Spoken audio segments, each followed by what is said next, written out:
do Além, fascículo 9. Comunicações mediúnicas. Adelaide Augusta Câmara, Aura Celeste. Rio de Janeiro, 1934. Adelaide Augusta Câmara foi uma das mais devotadas figuras femininas do espiritismo no Brasil, bem conhecida pelo seu pseudônimo de Aura Celeste. Encarnou na cidade de Natal, estado do Rio Grande do Norte, em 11 de janeiro de 1874, e desencarnou na cidade do Rio de Janeiro, em 24 de outubro de 1944. Aura Celeste veio para a antiga capital federal em janeiro de 1896, graças ao auxílio de alguns militantes do protestantismo, a cuja religião pertencia, os quais lhe propiciaram a oportunidade de lecionar no Colégio Raul Williams, o que fez com muita proficiência, durante algum tempo, até que organizou em sua própria residência, um curso primário, onde muitos homens ilustres do meio político e social brasileiro aprenderam com ela as primeiras letras. Foi nesse período de sua vida, no ano de 1898, que começou a sentir as primeiras manifestações de suas faculdades mediúnicas. Nessa época, o grande Bezerra de Menezes dirigia os destinos da Federação Espírita Brasileira, revestido daquela auréola de prestígio e de respeito que crentes e descrentes lhe davam, e o espiritismo era o assunto de todas as conversas, não só pelos fenômenos e curas mediúnicas, como pela propaganda falada, pelos livros e pela imprensa. Sob a sábia orientação de Bezerra de Menezes começou a sua notável carreira mediúnica como psicógrafa, no Centro Espírita Ismael. O grande apóstolo do espiritismo brasileiro, pela sua conhecida clarividência, prognosticou, certa vez, que Adelaide Câmara, com as prodigiosas faculdades de que era dotada, um dia assombraria crentes e descrentes. E essa profecia de Bezerra não se fez esperar, pois em breve Adelaide Câmara, como médium auditiva, começou a trabalhar na propagação da doutrina, fazendo conferências e receitando, com tal acerto e exatidão, que o seu nome se irradiou por todo o país. Com a desencarnação do inovidável mestre, Dr. Bezerra de Menezes, em 1900, Adelaide Câmara aproximou-se do grande ceareiro que foi Inácio Bittencourt e, nas sessões do Círculo Espírita Caritas, passou a emprestar o seu concurso magnífico como médium e como propagandista de primeira grandeza. Contraindo núpcias em 1906, os afazeres do lar, e a educação dos filhos mais tarde, obrigaram-lhe a afastar-se da propaganda ativa nos centros, mas, nem por isso, ficou inativa. Nas horas de lazer, entrava em confabulação com os guias espirituais, e pôde receber e produzir páginas admiráveis, que foram dadas à publicidade na obra do Além, em 21 fascículos. E no livro Orvalho do Céu. Foi aí que adotou o pseudônimo de Aura Celeste, nome com que ficou conhecida no Brasil inteiro. Em 1920, retorna à tribuna e os trabalhos mediúnicos, com tal vigor e entusiasmo, que o seu organismo de compleição franzina ressentiu-se um pouco, mas, nem por isso, deixou ela de cumprir com seus deveres. O Dr. Joaquim Murtinho era o médico espiritual que, por seu intermédio, começou a trabalhar na cura dos enfermos e necessitados, diagnosticando e curando a todos quantos lhe batiam à porta, desenvolvendo-lhe, espontaneamente, diversas faculdades mediúnicas nesse período. Além das mediunidades de incorporação, audição, vidência, psicográfica, curadora, intuitiva, possuía Adelaide Câmara, ainda, a extraordinária faculdade da bilocação. Muitas curas operou em diferentes lugares do Brasil, a eles se transportando em desdobramento fluídico, sendo visível em seu corpo perispirítico, como aconteceu em Juiz de Fora e Corumbá, provadamente constatado, por enfermos que, sob os seus cuidados, a viram aplicar-lhes passes. Poetisa, conferencista, contista, e educadora sobretudo, deixou excelentes obras litero-doutrinárias, em prosa e verso, assinando geralmente com seu pseudônimo. É assim que deu a público vozes de alma, versos, sentimentais, versos, aspectos da alma, contos, palavras espíritas, palestras, rumo à verdade e luz do alto. Espaços em revistas e jornais espíritas, há muitas poesias e artigos doutrinários de sua autoria. O grande jornalista e literato Leal de Souza referiu-se a Adelaide Câmara como a grande musa moderna, a musa espiritualista. Em 1924, teve as suas vistas voltadas para o campo da assistência às crianças órfãs e à velhice desamparada. Centralizou todos os seus esforços no propósito de materializar esse antigo anseio de sua alma. Pouco, entretanto, pôde fazer em quase 3 anos de lutas.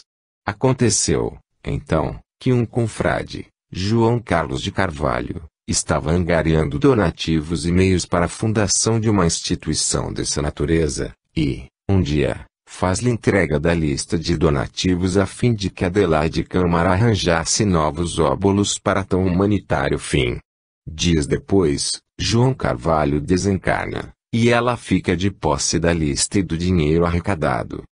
Passados alguns meses, o Sr. Lopes, proprietário da Casa Lopes, que andava estudando a doutrina, mostrou-se interessado na organização de uma instituição de amparo e assistência aos órfãos e Adelaide lhe informa possuir uma lista com alguns donativos para esse fim.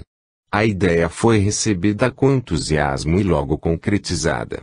Alugaram uma casa em Botafogo e aí foi instalado, no dia 13 de março de 1927, o Asilo Espírita João Evangelista, sendo ela sua primeira diretora.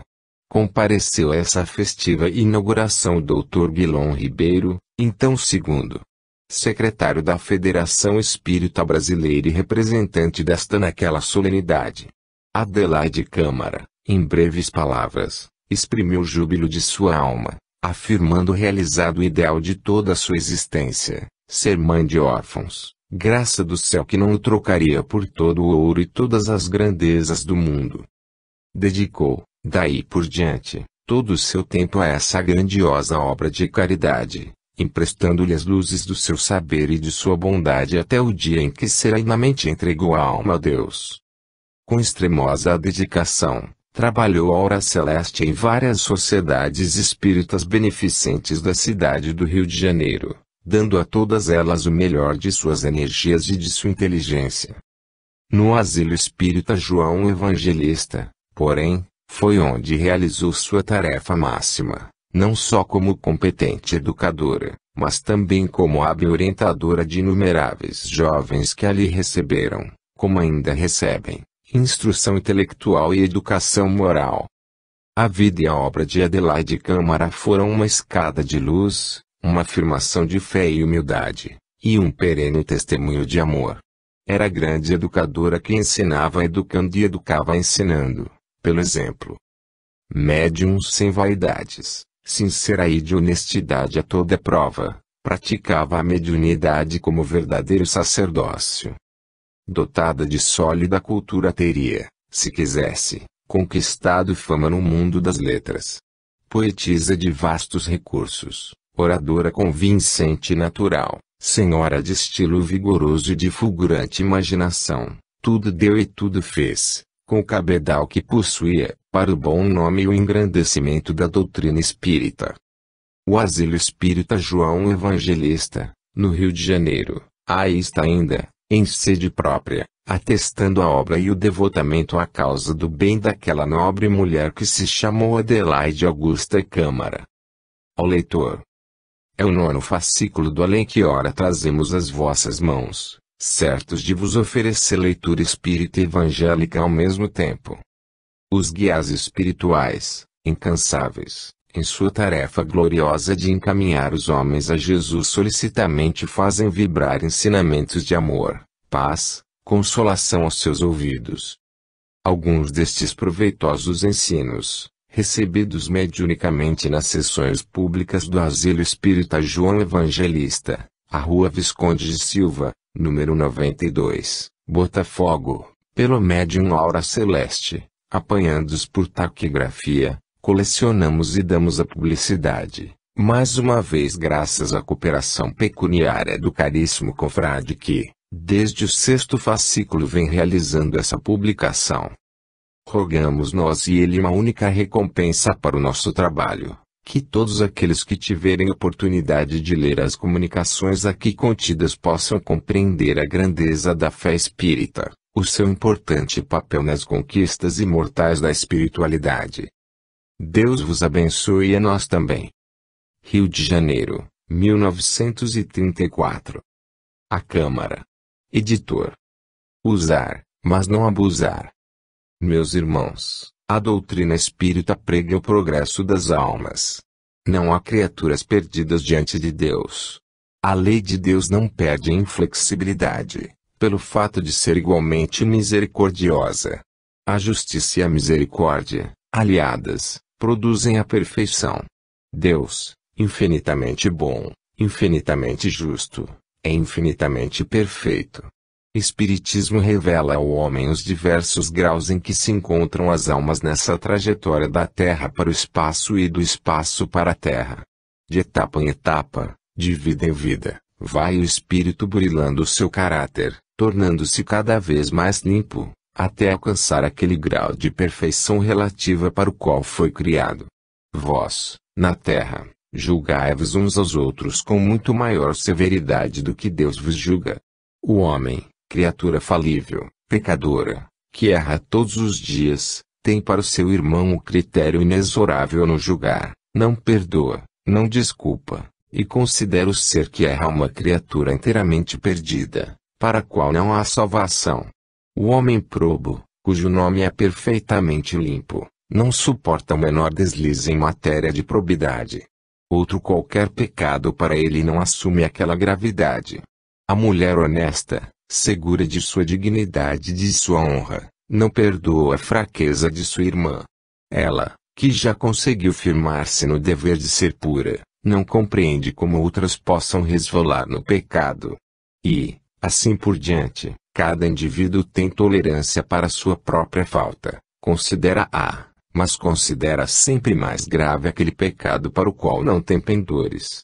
Eis porque os juízos do homem são sempre falhos.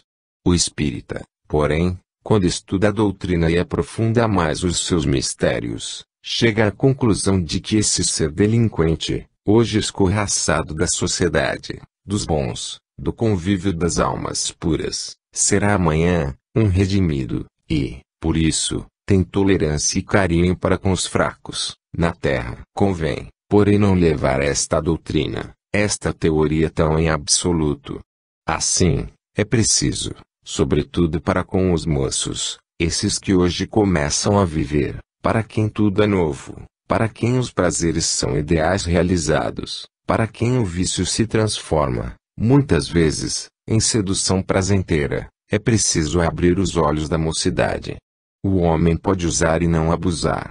A mocidade não precisa se isolar dos prazeres do mundo, ficar qual celibatário, separado do convívio da terra, afastado dos seus prazeres, passando uma vida vegetativa, entre seus semelhantes. Não é isso que se lhe pede. O que se diz ao moço de hoje é que jamais sacrifique a opinião dessa voz oculta que dentro do seu ser se manifesta, apontando-lhe o erro, apontando-lhe o perigo, livrando-o das ciladas do mal, porque esses cérebros juvenis, entusiastas, cujo sangue pujante, nas veias, faz vibrar a natureza mais forte, esses seres devem saber que só um freio existe para a besta humana conter-se em seus ímpetos carnais. Esse freio é a fé, é a certeza de uma vida transcendental, é a certeza nesse Jesus impoluto, sempre doce, sempre bom, sempre carinhoso, sempre puro. A fé nesse Cristo adorado pelo universo é que pode desviar um homem desses perigosos abismos em que se precipita, danificando o corpo e intoxicando a alma. Eis porque disse e repito, usar, mas não abusar. A terra oferece prazeres inocentes à mocidade, dos quais não é lícito se privar. A felicidade transitória deste mundo o homem tem direito. O moço deve aspirar o belo, deve aspirar o bom e, enquanto permita ao seu organismo físico a realização dos seus direitos, não deve prejudicar o seu espírito, fechando-lhe as portas do alimento espiritual, porque, mais tarde, quando a razão despertar, quando a necessidade vier dizer a esse corpo, detente, então, o indivíduo, no uso pleno de sua razão, resolvendo-se constituir o seu lar, para a felicidade integral do seu espírito, será uma criatura inútil, será um trapo humano gasto pelos prazeres mundanos. Assim, usar e não abusar, eis o lema. Viver no mundo, gozando aquilo que o mundo pode dar, mas não permitindo que o mundo, nas suas ciladas traiçoeiras, algeme os pulsos do espírito que deve ser livre. Deus abençoe a todas as criaturas humanas, para que aqueles que são dignos esposos de suas mulheres, possam viver dentro dos seus lares com toda a honestidade de homens cristãos, de homens de bem, e para que as esposas, amantes e carinhosas de seus maridos compreendam que a maior nobreza de uma mulher é ser casta e pura, vivendo com o seu marido em perfeita harmonia de ideias, em perfeita paz e comunhão, esperando dele o apoio e o conforto que Deus permitir aos homens proporcionar às suas esposas. E assim, coligados, unidos, vivam todos para a terra, beneficiando-a com todo o bem que lhes for possível beneficiar, mas olhando sempre para o além, pátria eterna e adorada dos espíritos do bem. Cristo seja louvado em todo sempre e reine em todos os corações para benefício da humanidade. Que assim seja. João, o Evangelista. Amor e fé. Meus amigos e meus irmãos, paz de Jesus convosco esteja. Quando se tem em mira um bom pensamento, quando se tem um alvo digno na vida, deve-se ter confiança naquele que assiste aos bem-intencionados, naquele que ampara os fracos, naquele que lê o íntimo das consciências, quando se tem a certeza de não desejar mal a ninguém, antes, ao contrário, desejar ao seu próximo todo bem possível, quando se tem certeza de ter dentro da alma o amor de Deus sobre todas as coisas e o amor do próximo, como seu seguido corolário, quando se tem esta certeza, deve-se, igualmente, caminhar firme e seguro, sem receio de contratempos, aceitando as circunstâncias da vida tais quais elas se apresentam. O medo, a incerteza, o pavor são característicos das almas fracas. Quem não tem uma fé sólida naturalmente receia o futuro. Quem não tem confiança em Deus é certo que, a mais leve borrasca que se anuncia, treme de pavor. Quem não tem amor por Jesus certamente lhe será indiferente o amor do próximo. Assim, pois, meus amigos, em curtas palavras eu vos quero dizer, se a vossa fé é firme como a rocha, se o vosso amor é verdadeiro para com Deus e para com o vosso próximo, caminhar firmes e seguros na estrada desta vida, sem temer seus declives, seus despenhadeiros, suas escabrosidades. Amai-vos uns aos outros com verdadeira ternura, prontos a vos sacrificardes uns para com os outros, bem como uns pelos outros. Tende, dentro de vós, o sentimento da caridade que poupa a reputação alheia, que poupa as chagas do próximo, chagas da alma, desgostos profundos que calam nas almas conscientes e não devem ser revelados para desdouro de quem quer que seja. Habituai-vos a vos amardes com esse amor simples e puro, que afugente a malícia e, quando os vossos sentimentos profundos estiverem de acordo com essa singeleza trazida por Jesus ao mundo, singeleza que é verdade, humildade, bondade e perdão, então, oferecei as vossas almas a Jesus e tende a certeza da sua aceitação, do seu amplexo amoroso, da sua caridade sem par. Vós, criaturas no obor da vida, habituai-vos, assim, a ser verdadeiras, sinceras em todas as vossas relações, na vossa estima de umas para com as outras e tende, entre todas, como irmãs, esse laço de solidariedade fraterna que é o apanágio distintivo das almas cristãs. Deixai que, lá fora, os homens se traiam uns aos outros, deixai que, lá fora, os amores sejam falsos, fingidos, sem valor, sem brilho, e não mancheis os vossos pensamentos com tais pensamentos usados pelo mundo. Que as vossas almas, cândidas e puras, se abram às luzes da verdade, para que, um dia, possais ser verdadeiras esposas, verdadeiras mães, verdadeiras mestras. Deus vos abençoe a todos. Que assim seja. Bianca. Fiscalize cada si próprio.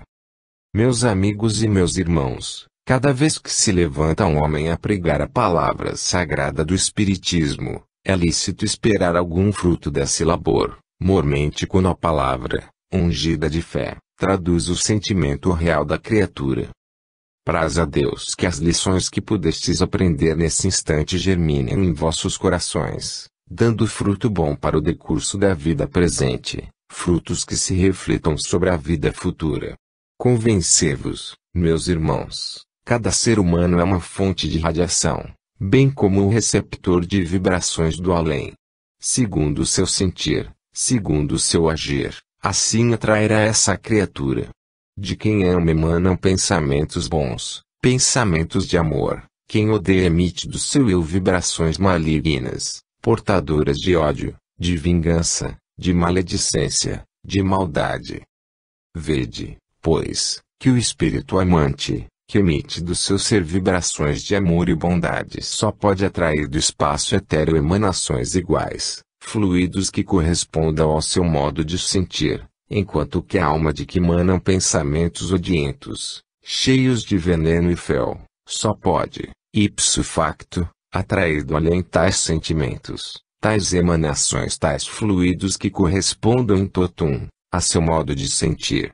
Eis porque as almas portadoras de inveja, aquelas que, não podendo destruir a felicidade do seu irmão, não podendo prejudicá-los naquilo que Deus lhe deu, aos seus dotes físicos ou morais, tais almas, enchendo-se desse sentimento baixo, que é a inveja, só podem acarretar, para companheiros da sua existência, espíritos congêneres a elas, que são espíritos fracos, que denotam a sua insuficiência até como médiuns, não podendo desvencilhar-se dos laços que a treva lhes joga, lançam sobre seus irmãos em crenças suspeitas e injustas, pensamentos malignos, tentando empanar, prejudicar o brilho do seu trabalho, do seu fulgor como médiuns, da sua inteligência, enfim, da sua utilidade.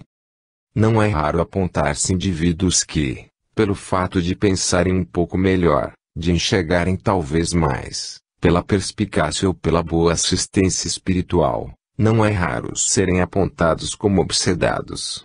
Ora, sabeis perfeitamente que de um espírito obsedado não podem partir reflexões, pensamentos úteis, vibrações poderosas, porque o espírito do mal não pode agir jamais como um bom, o seu brilho é falso, a sua ação é má, a própria bondade que finge possuir falsamente é descoberta como mistificação. Não é, por conseguinte, em absoluto, possível confundir um espírito bem orientado com um espírito mal intencionado. No entanto, a propaganda surdina que faz o espírito maligno procura levedar toda a massa com o fermento da sua inveja, com o fermento do seu mal pensar, e colherá, certamente, essa criatura, em resposta às suas emanações para o mal, frutos de igual rendimento, de igual valor, homogêneos aos seus. Vede, pois, meus queridos amigos, o quanto é preciso, o quanto é necessário e urgentíssimo que cada um trate de purificar os seus sentimentos, o seu modo de sentir. Cada um procure ser verdadeiro e ninguém se preocupe com a felicidade que, por acaso, bafejar mais a este do que aquele. Tudo isso é consequência da sua evolução, do seu espírito trabalhado em vidas sucessivas, as dores que já burilaram o seu caráter, as provas pelas quais já tem passado, podendo, nos dias atuais, demonstrar uma certa superioridade que em nada diminui os outros. Assim, fiscalize cada um a si próprio, tome nota da sua maneira de proceder, procure ser um bom e, nos seus trabalhos, se é médium, procure nivelar-se aos outros, atraindo as mesmas influências, atraindo os mesmos espíritos do bem, porque não há médiuns privilegiados, aquele que procure um aparelho qualquer, que seja bom, que tenha boa vontade, que trabalhe, não para fazer o figura, mas que tenha o desejo de produzir, espera que cada uma seja sincero, procure trabalhar o melhor que puder. Meus amigos, a verdade que se vos diga, conforme seja o vosso interior, conforme seja o vosso sentir, assim será a soma de bênçãos que cairá sobre vós, tal seja a vossa atração, tal será a repercussão no espaço, tal seja o vosso poder de atração, tal será a resposta que venha do além. Assim, pois, se vibrardes amor, tereis amor em resposta, se vibrardes ódio, os espíritos iluminados não vos poderão retribuir esse ódio, mas não faltarão espíritos que retribuam grandemente. Se sois invejosos, não faltarão espíritos igualmente invejosos que venham, insensatos, procurar cada vez mais acender essa fogueira dentro de vós e, quando pensardes que estáis, talvez, prejudicando aos outros, é a vossa própria evolução que estáis prejudicando. Assim, pois, meus amigos, alerta. Fiscalizando cada um a si próprio, procure fazer um bem aos outros. Paz do Senhor seja com todos vós. Neri. Certeza da imortalidade. Meus amigos e meus irmãos, eu estou contente com todos vós, sinto-me satisfeita porque o meu espírito tem recebido no além, os eflúvios das vossas preces, dos vossos bons desejos sobre a minha felicidade. E eu retribuo esses bons desejos orando a Deus todos os dias pelo progresso real dos vossos espíritos. Meus amigos, cá estive ultimamente, eu vim aparelhar o caminho, no dizer de João Baptista. Eu vim preparar o dia de hoje, pois se não o tivesse feito, era possível que não tivesse gozado a felicidade que sinto. Meu espírito goza em ver que foi plenamente compreendido, que a sua súplica foi de coração bem recebida. 2 anos. 2 anos são passados e, no decurso desses 2 anos quase que a fonte das lágrimas secou, porém, a nova esperança, a fé, desfraldou seu glorioso estandarte. A esperança iluminou os dias dantes tenebrosos e, hoje, mercê de Deus, vejo que, como em dias comuns, estás esperando a minha palavra. Não podia eu te falar. Sabes o esforço moral dessa criatura que me serve? Foi por ti, para que tivesses a graça inaudita de me poder ouvir mais uma vez e, assim, passou pelos obstáculos, pelos óbices, por tudo quanto se podia opor à realização dos meus desejos. Bem-aventurado seja o seu espírito, meus amigos. A morte não é a asa negra que o mundo apavora, não é aquela figura medonha, armada de foice a decapitar criaturas indefesas, não é esse assombramento que apavora as almas fracas, não. A morte é o meio que Deus encontra para fazer a separação do corpo e do espírito, a fim de que este possa subir para a luz, para a imensidade, para a glória, para o amor. Quando se tem uma incumbência a cumprir, quando se tem uma tarefa a desempenhar, quando se vem a ser futuramente missionário do amor, ordinariamente a vida é curta, cheia de encantos, cheia de belezas. Permitiu o Senhor para comigo uma estadia demorada no planeta, enquanto que outros, no verdor dos anos, partiram para o cumprimento de sua missão. Vós que sois espíritas, e vós que principiais agora os vossos passos incertos nesta estrada que vos conduzirá à felicidade futura, compreendei, os espíritos são criaturas imortais, e são imortais porque partem de Deus e Deus é eterno e imortal. Os espíritos têm direito à existência feliz, vindo ao planeta, em cumprimento de tarefas ou provas, passado para o além recebem o prêmio do seu valor, ou mergulham na tristeza da sua desobediência. A minha vida, como a vida de todos os homens, não podia ser isenta de erros, não podia ser sem pecado, porque não há homem que não peque, mas, a minha consciência não me acusa com seu inexorável aguilhão, de haver praticado contra o meu próximo um ato sequer de convicta maldade. Não me pesa na consciência este crime e vos concito a todos, meus irmãos, que, para bem daqueles que foram vossos filhos, vossos maridos, vossas esposas, vossos irmãos ou vossos pais, em benefício desses que partiram, oreis com fervor, mas não mergulheis no vale triste que é o pensamento injusto de um acabamento sem fim, o aniquilamento.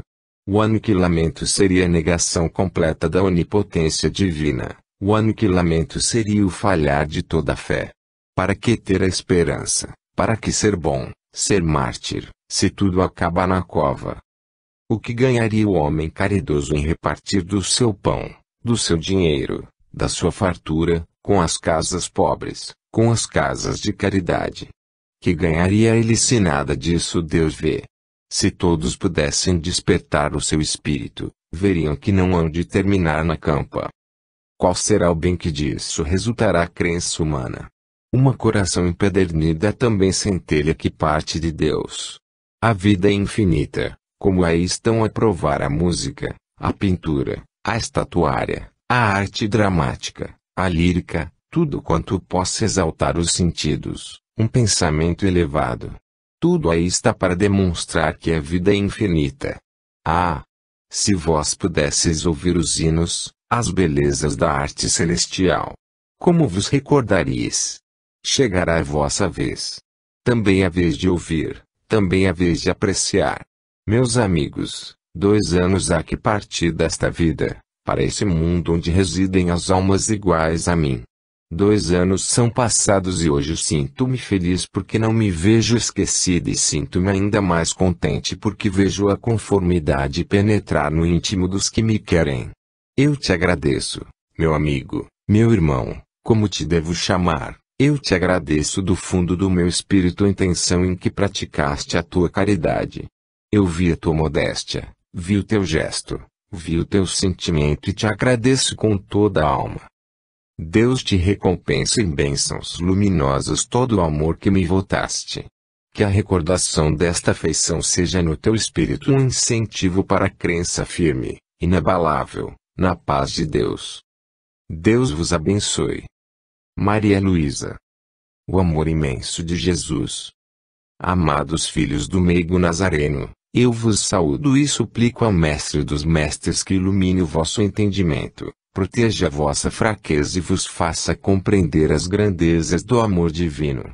Que a sua benção protetora repouse sobre todos vós. Sem essa benção não pode o crente espírita sentir-se forte na fé.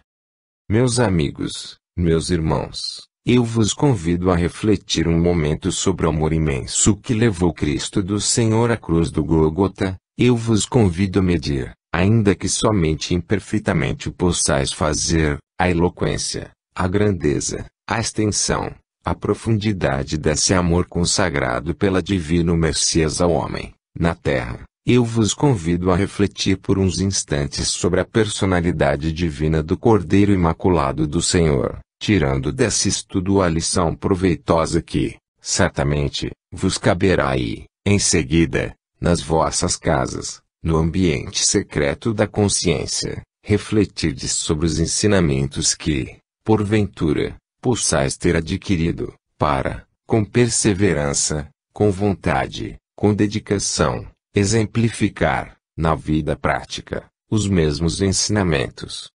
O que amou Jesus no homem? O que viu Jesus na criatura imperfeita, que é a individualidade humana, que fosse digno, merecedor do seu amor? Os homens daquela época eram, nem mais, nem menos os homens da atualidade. Quais as virtudes que unam o caráter humano? Quais os predicados que o tornam merecedor da atenção de Jesus? E, mais do que a atenção, o amor, o sacrifício, a abnegação do Filho de Deus? Será, acaso, o homem, na expressão humana, um poço de virtudes? O que há na criatura humana que atraia, por si próprio, a atenção divina? Analisemos a criatura. O homem é um conjunto de faltas, de erros, de reincidências, de teimosias, sempre para o caminho do erro. Quando todas essas faltas são dulcificadas por um pouco de fé, atenuadas por um pouco de amor, ainda qualquer coisa que se possa aproveitar nessa criatura, quando tudo isso, todas essas faltas vêm, ainda, de mistura com o fel amargo das ingratidões, com o horror que inspira o sentimento abjeto do orgulho, quando tudo isso se envolve no manto da hipocrisia, simulando virtude quando, efetivamente, é apenas vício, quando tudo isso, todo esse horror, todo esse pecado ainda vem acobertado da lisonja, da bajulação, dos defeitos máximos que pervertem um caráter, quando tudo isso sintetizado resume o que se chama idolatria, o que é criatura humana. Pois bem, vós que sois tais criaturas, porque eu também fui, ainda tendes, dentro de vós mesmos, o asco, o horror das coisas impuras. E quando nesse próprio rol vos encontrais, sabei, porém, que a esse ser, que acabei de pintar com as tintas rubras da verdade expressa, Jesus amou. Como? O Nazareno, o piedoso, o justo, o bom, o caridoso, o divino, amar um ser nessas condições? Sim, meus amigos, e com muita verdade e com muita justiça e com muita piedade. Jesus não ama o vício, ama o pecador. Jesus condena o crime, ama o delinquente. Mas como? Direis vós, como conseguir separar do homem criminoso o seu crime? Como conseguir apartar do delinquente o seu pecado?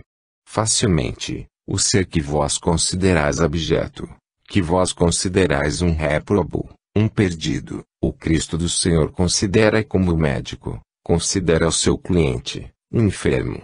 O médico não se pode afastar de perto do indivíduo doente, atacado, embora, de moléstia infecto-contagiosa, para dedicar-se a um que não padece. Assim, o Cristo do Senhor não se pode afastar do necessitado da alma porque sabe que ele precisa do seu remédio. Vede, meus amigos, o grande amor de Jesus por vós. Quem não sente o que quer que seja de sublime, de extraterreno, nesse amor sem par? O que é para esse Jesus infinito, amantíssimo, eu querer chamar a vossa atenção, nesse instante, suplicando-vos, meus amigos, pedindo-vos, meus irmãos, apelando para vós, criaturas humanas, que vos dizeis cristãs, para que, num assomo de verdadeira energia, consigais governar a vossa vontade, impelindo-a, impulsionando-a para o lado do bem. Dominai os ímpetos de vosso caráter, corrigi as fraquezas do vosso ser, emendai as vossas faltas e tudo isso por amor daquele que bem o merece o façais. Tudo por Jesus, deve ser a vossa divisa. Tudo por Jesus, porque Ele tudo fez por vós. Do alto da sua infinita glória, o seu olhar repousa sobre esse rebanho de ovelhas, que, se encontra desgarrado, é porque foge ao chamado do pastor. Foge, sim, porque, todas as vezes que desobedeceis a qualquer de seus preceitos, fugis à sua vontade, todas as vezes que o vosso coração rebelde recusa sua palavra amantíssima, fugis do seu redil. Mais tarde, quando as consequências dessa rebeldia sem par vierem, porque infalíveis são, então, os vossos espíritos, separados da matéria, hão de dizer, por que nos apegamos tanto ao homem? Por que não olhamos para a majestade da luz? Por que não nos dedicamos ao serviço do Senhor? Por que nos afastamos de seus preceitos, de seus caminhos? O jugo do homem é pesado, mas o fardo que o Mestre põe sobre os vossos ombros é leve, é suave. Não custa, é apenas um pouco de retribuição a tão grande soma de amor. Um sacrifício, esquecer-se de si para pensar nele. Assim faz quem ama. Vós, quando vos dedicais aos vossos afetos terrenos, esqueceis tudo por esse afeto. Pois bem, que o façais assim para Jesus, que o ameis e que esqueçais todas essas coisas comezinhas da terra, que vão feri-lo, que vão magoá-lo, que vão tocar no seu coração amantíssimo, fazendo-o sofrer. É esquecer todas estas coisas de tão alta importância para o homem, mas que para vós, cristãos, merecem uma única palavra: esquecimento. É como a nuvem que passa no horizonte, lá se foi desmanchar-se, fugaz.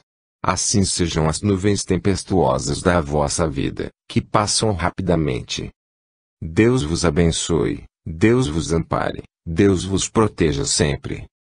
Célia. A serpe daninha.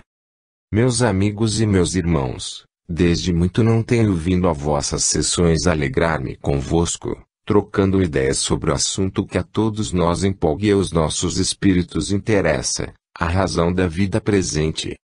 Bastantes vezes tem sido dito ao homem que a vida não tem solução de continuidade, que a vida é uma infinita. Desde o momento em que Deus cria o espírito, manda-o evoluir e ele segue a trajetória indefinidamente até alcançar aquela felicidade para que foi criado. Interessa, por conseguinte, a todo homem inteligente o descortino desse futuro, que um dia será seu. Interessa a toda criatura de bom senso preparar-se para essa eternidade que, dia a dia, se torna mais próxima. Todo homem deve procurar, no decurso da sua existência terrena, afastar de perto de si tudo quanto possa distanciar de Deus. O código divino, em seus preceitos, impõe ao homem a obrigação de os cumprir, não somente por obediência ao Criador, mas para o benefício do seu próprio espírito. O Deus que falou não matarás foi o mesmo que pronunciou todos os outros mandamentos, mas o homem tem horror ao fato de tirar a vida de seu semelhante e não tem o mesmo horror a qualquer dos outros mandamentos. O fato de matar, para o homem, assume gravidade, assume importância, mas os outros mandamentos, que são de igual valor, não merecem menos nem um tio, não assumem, para a criatura humana a mesma importância. A palavra do Cristo é, para serdes grandes, tornai-vos pequeninos. O homem culto, o homem inteligente compreenderá perfeitamente que o fato da palavra de Deus ordenar-lhe que se torne pequenino para ser grande não significa, de modo algum, que ele deva diminuir a sua estatura física. Torna-te pequeno, isto é, sê humilde, sê manso. Não te consideres a ninguém superior e serás grande diante de Deus. Mas esse preceito do Divino Mestre torna-se de uma dificuldade enorme para a criatura humana, porque, por mais que se lhe diga, atrofia, esmaga este orgulho rebelde que tens dentro de ti, dificilmente se o consegue. O homem está sempre a levantar a cerviz, está sempre a colocar a sua personalidade na frente das outras, exigindo para si as mais altas posições em detrimento das posições alheias, desejando para sua pessoa todas as atenções, todo o respeito, toda a distinção, muito embora preterindo os direitos de quem quer que seja. Enquanto o homem estiver assim orgulhoso, grande diante de si mesmo, será pequeno diante de Deus. O homem humilde, aquele que esquece a sua personalidade para beneficiar os outros, aquele que não procura aparecer senão nas ocasiões oportunas, necessárias, reconhece o valor, os direitos e as razões do seu irmão, compreende as suas opiniões, muito embora, por vezes, não as possa aceitar, mas reconhece no seu semelhante o direito de pensar, o direito de agir, o direito de escolher. O homem insensato, aquele que tem orgulho infiltrado, como seiva daninha, no seu caráter, nunca espera, nunca concorda, nunca aceita, nunca compreende as razões do seu próximo. Cuidado, meus amigos. Cuidado. O orgulho é a serpe daninha que encontra sempre onde rasteje para se aninhar. E ela vem sutil, ela vem de manso, ela vem rasteira, até que encontra o ponto fraco do indivíduo e ali se enrosca. Feita a sua morada naquele coração, naquele peito, o indivíduo muda por completo, como se tivesse injetando nas veias um veneno que lhe alterasse o sangue e o caráter logo se modifica para áspero. As vozes de comando classificam o indivíduo. As opiniões bruscas, irrefletidas se manifestam imediatamente. O raciocínio foge, a razão se oblitera, a consciência não reage e o orgulho pontifica. Cuidado! Cuidado, meus amigos, muito cuidado! O orgulho é a causa de grandes males. O homem humilde sabe que nada no gênero humano é tanto quanto seus irmãos. Ele olha para a majestade divina e diz como o publicano da parábola: Senhor, tem piedade de mim. Nada reconheço em mim de valor. Só em ti a verdadeira grandeza, só em ti a verdadeira nobreza, a justiça, a infalibilidade. Eu sou um pobre pecador. Desejo progredir e peço-te que me ilumines. Enquanto orgulhoso é o mais experiente homem da terra, é o que mais entende de interpretar as leis, é aquele dentro do qual rugem as opiniões, é aquele que deseja ser respeitado e que, não vendo em si o vício que enodoa o seu irmão, pensa que, por isso, não tem outros talvez piores, julgando que o pecado é aquele que está naquele irmão. Quantas vezes aquele pecador tem aquelas faltas e ele muitas outras bem maiores. Mas é o orgulho que não o deixa ver. Meus amigos, apliquemos a lente sobre os nossos pecados, examinemos com cuidado as nossas consciências, corrijamo-nos e tenhamos caridade para com os outros. Se os queremos ensinar, se os queremos corrigir, façamo-lo com o nosso exemplo, exemplo de correção em todos os nossos atos, de homens ou de espíritos. Façamos tudo de acordo com a lei divina. Mostremo-nos retos, justos, impecáveis. Quem o pode mostrar? Ninguém. Por conseguinte, é uma porção de enfermos do mesmo hospital. Cada um tem a sua chaga, cada um tem a sua dor, a sua origem do mal, cada um tem o seu pecado e o remédio, Deus o dará. Conclusão: sede humildes. Para fora de vós o orgulho. Sede caridosos e amai-vos uns aos outros, é a palavra do Divino Mestre. Eu vos desejo este progresso, eu vos desejo esta realização. Spínola. Uma formosa inteligência ao serviço do Espiritismo. Meus senhores, perdoai-me, meus irmãos, prezados amigos, assim vos devo chamar. Quem vos fala neste instante jamais assomou a esta tribuna. Hoje, pela primeira vez aqui venho e a minha primeira palavra deve ser ação de graças ao Deus Criador e Onipotente, que tem conservado o meu espírito em vigilância, para o estudo das causas eternas. O meu primeiro pensamento deve ser para o Criador soberano, Senhor de todo o universo, que olha para todos os seus filhos, que a eles consagra um amor verdadeiramente infinito, partido de sua entidade verdadeiramente infinita.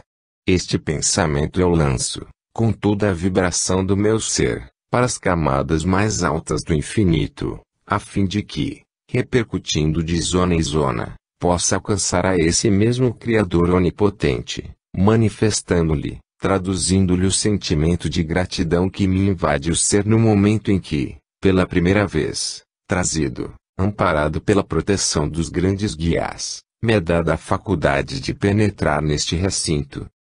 Quem sou eu? Direis vós, quem sou eu? E eu apresso-me a responder a esse pensamento de uma curiosidade aceitável, compreensível. Eu sou aquele homem que, passando na terra, não deixou um rastro luminoso, não seguiu a diretriz de uma orientação segura.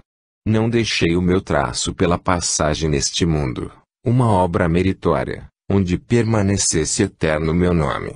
As obras, a literatura, tudo isso empolgou de tal maneira o meu espírito que eu nada mais era do que uma caneta em movimento. O meu pulso, obedecendo à inspiração do cérebro, lançava sobre as tiras de papel, amontadas na minha frente, os pensamentos de que ele se encontrava cheio. Não digo que errasse procedendo assim, uma vez que a literatura que aí deixei impressa não prejudica as almas, mas foi essa paixão dominante, foi esse fogo de imaginação, foi esse desejo ardente de produzir que me aqueceu por tal maneira as fornalhas da minha inteligência, ao ponto de me separar de tudo no mundo. Eu vivi para mim, eu vivi para os meus livros, eu vivi para as minhas obras. Eu não vivi sequer para a família. A tragédia de minha vida, vós o sabeis. Passemos por ela sem levantar-lhe a ponta do véu. Para quê? Se não me traz aqui ideia nenhuma vingadora, se não me traz aqui revanche alguma, se não quero apelar para vós, esperando a vossa aprovação a meus gestos insensatos, para quê? Não daria proveito uma devassa nessa vida há tão pouco tempo extinta e, por isso mesmo, perfeitamente nítida na vossa memória. O que me traz a vossa presença é falar-vos dessa outra vida, em que eu penetrei como um cego. Admirar-vos-eis, sem dúvida, que assim o faça, mas eu vos digo a verdade. Não viria pela primeira vez ocupar a vossa atenção nesse recinto para vos dizer coisas que se afastassem da mais lídima verdade. Eu penetrei no mundo das causas conhecendo-lhe apenas os efeitos. E, como onde se encontra o efeito é fácil pressupor a causa, naturalmente que, uma vez sacudido no âmago do meu ser para compreender o mundo em que estava, o meu espírito despertou. Quantos anos são passados do meu desaparecimento aqui, vós o sabeis.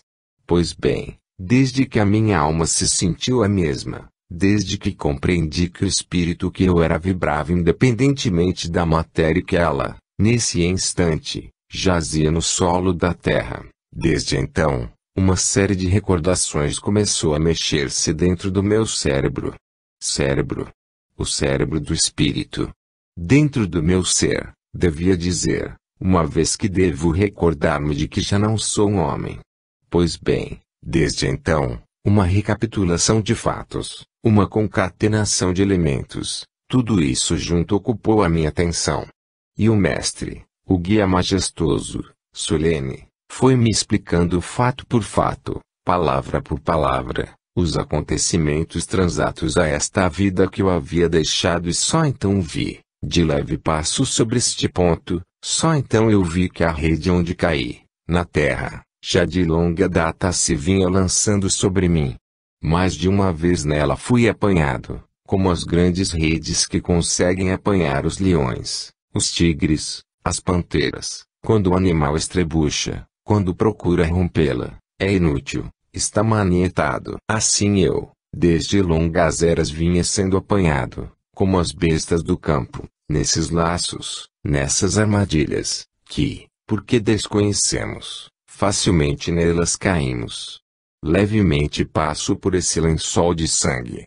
E aqui estou, entre vós, para vos dizer, meus amigos, a inteligência que Deus concedeu a meu cérebro e que eu, se não baratei em conduta indigna também não soube aproveitar como devera, o compromisso era bem outro. Essa inteligência, hoje, é posta ao serviço da divindade. Enquanto Deus o permitir, hei de trabalhar pelo progresso do Evangelho Espírita, no mundo cristão. E não se vá dizer lá fora que eu fui um homem que me dediquei ao Espiritismo. Já não falo como homem, falo como espírito. E é como espírito que me apresento diante de vós para vos confirmar o que acabo de dizer. Dedicarei todo o tempo que o Criador me permitir à propaganda dessa verdade eterna, que tem sido o consolo das almas aflitas, que tem sido a salvação dos réprobos, que tem sido a esperança dos desolados, que tem sido a consolação eterna das almas torturadas pelo remorso. E, como a lei de Deus é lei de perdão, e como Cristo do Senhor baixou das alturas para nivelar-se ao homem e, ao mesmo tempo, mostrar-lhe como se deve perdoar, a minha palavra aí fica, perdoo a todos os meus desafetos. A ninguém desejo mal, e o próprio mal de que fui causa involuntária, esse próprio mal me caustica e produz remorso, se bem que eu estava no meu posto. Que poderia fazer? Porém, como Jesus ordena e quer que o seu filho tenha sua alma limpa como a neve, pura como o sentimento cristão, eu declaro mais uma vez, de homem algum, na terra, conservo ódio nenhum. E, para isso que talvez imagine ser odiado, eu peço a Deus chuvas de bênçãos sobre a sua cabeça, para que, descendo sobre-lhe estas bênçãos implorados por mim, possa o meu pobre espírito, também, receber o perdão de que necessita para as suas grandes faltas. E, depois, avante. Avante na propaganda do Espiritismo. Avante na propaganda dos ideais evangélicos. Avante na defesa da mulher, para que se torne forte e seja capaz de resistir ao mal, pregando-lhe o que é verdade, a verdadeira beleza, a grandeza da alma, o que é o saber. Não se confunda jamais a mulher casta, a mulher pura, a mulher dona do seu lar, rainha dentro dos seus, com a mulher que se descuida dos seus afazeres, do seu filho, da sua família, daquilo que lhe seja mais caro, para se entregar à glória vã do mundo, aquilo que o mundo aprecia, mas que é perecível e que estraga o espírito, produzindo-lhe chagas que só a misericórdia de Deus pode curar. Avante nessa propaganda, fazendo sentir ao homem que a verdadeira mulher é pura, que a verdadeira mulher não se divide, que a verdadeira mulher é aquela que ama aos seus filhos, ao seu esposo e ainda lhe sobra coração para a caridade. Louvado seja Deus para todos sempre. Euclides da Cunha. Palavras de um poeta. Meus prezados amigos, em que categoria de espíritos estarei eu? Estou a pensar. Espírito douto, sábio, bom instrutor? Nada disso. Não conheço em mim essas virtudes. Mal, frívolo. Também porque hei de ser falso. Não reconheço em mim tais defeitos. Não sei me classificar, sei, porém, que, conhecendo a lei de Deus desde que o preceptor do espaço me fez estudá-la e a exemplificou diante de mim, venho estudando, refletindo e passando uma recordação nas minhas existências anteriores. Estou de posse da lei da reencarnação. Nem se falava nisso quando aqui estive e, se se falou, nunca isso ocupou a minha atenção.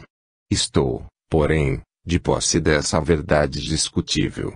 O espírito não pode, em uma só vida terrena, conquistar as virtudes, os predicados de que tem necessidade para fazer o seu progresso, no infinito. É impossível. Eu, quando aqui estive, não nasci de família abastada, tive, porém, o suficiente para prestar os meus exames de humanidades, em seguida, enveredar pela carreira da medicina, para que, seja dito de passagem, não tinha vocação.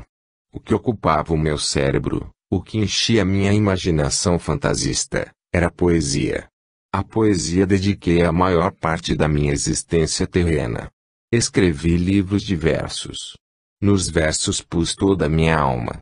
Quem não gosta da poesia? A poesia educa a alma das criaturas. A poesia traz um pouco do que há além, para a consciência do homem. A poesia é o orvalho do céu, que refresca a terra ardente com os seus raios solares. A poesia é o bálsamo consolador das almas aflitas. Ela nos faz esquecer que habitamos a terra e nos faz colocar os olhos no limiar do infinito. A poesia é esse céu azul, para o qual olhamos extasiados. A poesia está no bramir do mar, em todo o seu fragor. A poesia encontro-eu nas aves que gorjeiam pela madrugada. Eu a encontro nas vozes dos pássaros, como a encontro na asa das grandes aves. A poesia eu encontro até no ninho das avezinhas em plumes, que ainda não sabem gorjear. Eu a encontro nos próprios hospitais onde a dor estabeleceu o seu lar. Eu a encontro no olhar singelo da criança, no beijo materno, na caridade infinita, e, por isso, eu adoro a poesia e nada mais fiz, na terra, do que a ela consagrar os meus dias. Quando o mal veio, quando a moléstia minou os meus dias, ainda sem poder balbuciar uma palavra, eu, no cérebro, armazenava rimas, colecionava expressões, e, quando pensavam que estava em delírio, era a poesia enchendo os meus últimos momentos. Mas, perguntarei a vós, essa existência foi útil? Meus amigos, se não fiz mal, na terra, bem nenhum produzi. Disse-me penitêncio, mas, agora, a razão da minha visita entre vós era para vos pedir uma prece em meu favor, que oreis, no santuário das vossas almas contritas, pedindo a Deus a coragem precisa para enfrentar a nova existência em que breve ingressarei. Já tenho destinado o lugar e o dia em que o meu espírito entrará na terra. Vós não sabeis, caros amigos, a responsabilidade de um espírito, o pavor, o receio de que ele se enche quando sabe que tem novamente de mergulhar nesse abismo insondável que é o corpo humano.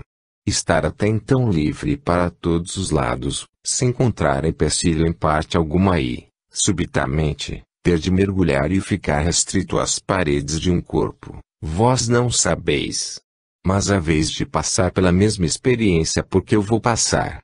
E, depois, o que farei eu dos meus dias terrenos? Virei novamente a encher-me de fantasias, de pensamentos poéticos, sem um proveito para os mais, sem uma utilidade prática, viver sem viver. Peço a Deus que assim não seja. Que a minha vinda à Terra, como traz um alvo determinado, seja seguida diretamente para esse alvo, que eu consiga realizar a empresa, o motivo do meu regresso à pátria, porque voltarei para minha pátria. Fui brasileiro e brasileiro.